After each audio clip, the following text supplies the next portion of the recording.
जय जगन्नाथ मेरे प्यारे किसान भाइयों, एग्रीकल्चर बाबा हेल्प डेस्क में आपका हार्दिक स्वागत है। आज की वीडियो में हम बात करेंगे कि हम किसी भी फसल को लेकर एनपीके का प्रयोग किस प्रकार कर सकते हैं। हमें एनपीके का प्रयोग कब कब करना चाहिए जिससे हमारी फसल में हमें बेहतरीन पैदावार देखने को मिले और किसी भी प्रकार की कोई कमी नहीं देखने को मिले। आज की वीडियो में सीधे और सरल तरीके से बात करेंगे ताकि हमारे किसान भाई अच्छे से समझ सके।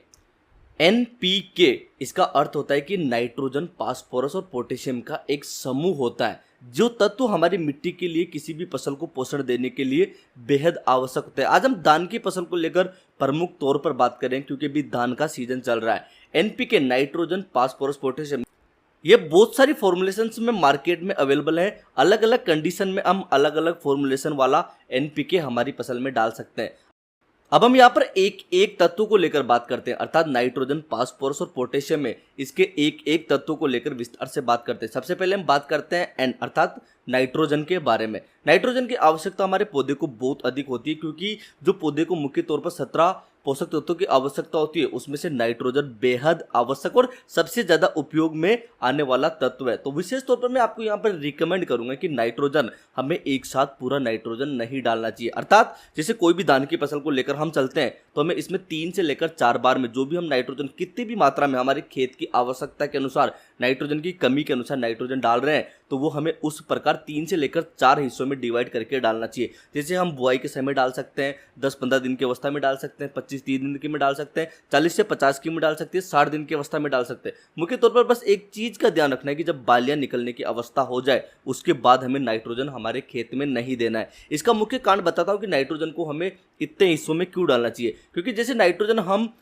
हमारे पौधे को नाइट्रोजन की आवश्यकता महसूस होती है तो हम नाइट्रोजन डाल देते हैं तो इसे जड़ें तुरंत ऑब्जर्व कर लेती है क्योंकि ये पानी के साथ में घुलकर तुरंत ही उपयोगिता के लिए तैयार हो जाता है। अर्थात इसे जड़ें तुरंत ही ग्रहण करके पौधे की आवश्यकता की पूर्ति कर देती है। तो नाइट्रोजन को अगर हम आवश्यकता के अनुसार, पौधे की आवश्यकता के अनुसार डालेंगे तो ये तुरंत ही डालने के बाद पौधे की आवश्यकता की पूर्ति को कर देगा।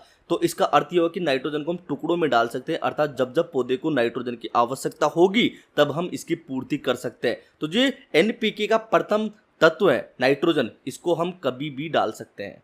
अब दूसरा तत्व आता है पी अर्थात फास्फोरस।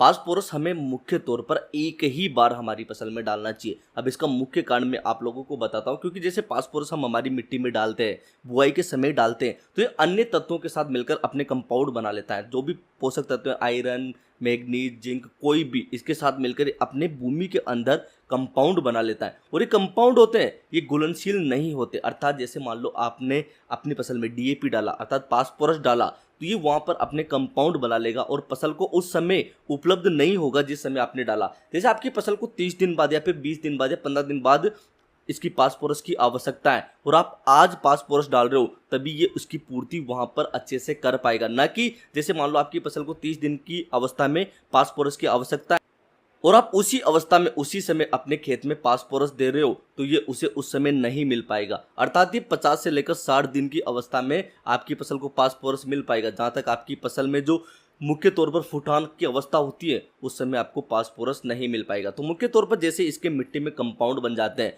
और वो धीरे धीरे 20 से 25 दिन की अवस्था में घुल कर आपकी जड़ों को मिलते रहते हैं तो इसका अर्थ ये हुआ कि आपको फास्फोरस मुख्य तौर पर बुआई के समय मतलब एक ही बार में जितनी भी फास्फोरस आपको देनी है वो दे देनी चाहिए। तो यहाँ पर मुख्य तौर पर हम बता चुके हैं कि आप नाइट्रोजन को 4-5 बार दे सकते हो बाली नहीं निकलने की अवस्था से पहले, अर्थात किसी भी फसल में फूल फल नहीं लगने से पहले आप नाइट्रोजन को दे सकते हो। लेकिन फास्फोरस आपको मुख्य तौर पर एक ही बार में देना है। तो मुख्य तौर पर मैं आपको रिकमेंड करूंगा कि आपको बुआई के समय ही दे देना चाहिए क्योंकि इसके जो कंपाउंड होते हैं उनको घुलनशील होने में बहुत अधिक समय लग जाता है। जब तक आपकी फसल अगर उस अवस्था से निकल जाती है तो इसका सीधा असर आपकी पैदावार में जाएगा। तो आपको फास्फोरस मुख्य तौर पर शुरुआती अवस्था में ही दे देना चाहिए।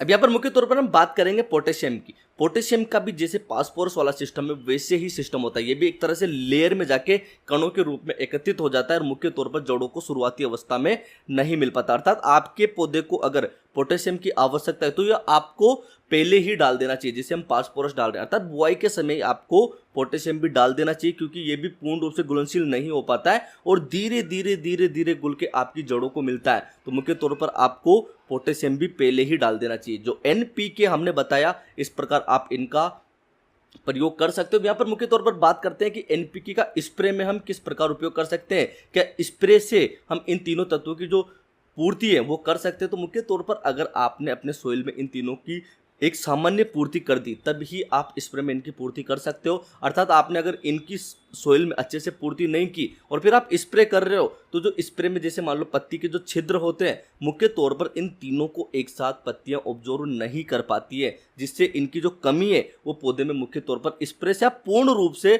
इसकी कमी को पूरा नहीं कर सकते। अगर आपने सोइल में अच्छे से दे दिया, अच्छे से पूर्ति सामान्य तौर पर कर दी तो स्प्रे से आप इसकी कुछ हद तक पूर्ति कर सकते हो। लेकिन अगर सोइल में आपने कोई कमी छोड़ दी है तो स्प्रे में आप इसकी अच्छे से पूर्ति नहीं कर पाओगे। तो मेरे प्यारे किसान भाइयों, एनपीके मैंने अपनी समझ के अनुसार आपको बताया। फिर भी अगर आपके मन में कोई सवाल है या फिर मेरे लिए कोई सुझाव है तो आप कमेंट अवश्य कीजिए। अथवा एग्रीकल्चर से संबंधित कोई जानकारी चाहिए तो एग्रीकल्चर बाबा को सब्सक्राइब कीजिए और सीधा हमसे बात करने के लिए हमारे इंस्टाग्राम हैंडल एग्रीकल्चर बाबा पर जाइए और मैसेज कीजिए। जय जय सिया राम।